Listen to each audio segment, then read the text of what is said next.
Good morning, it's July 31st, 2011. Here's Danica, the world-famous pit bull inside her residence in Marina del Rey, California. Isn't that wonderful? And today, we're just kicking back. As a matter of fact, it's the dog days of summer. And she's a dog, and certainly it is day, not nighttime. So here we are with Danica, just hanging out in her residence. What's going on, Danica? Anything major to report? Anything regarding chihuahuas that you might know about?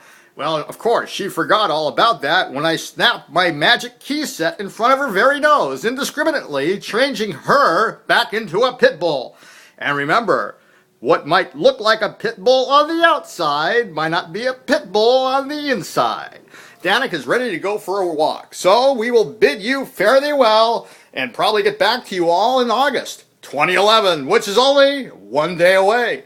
So until next time, this is Danica, the world-famous pit bull, saying so long and speak to you later. Bye.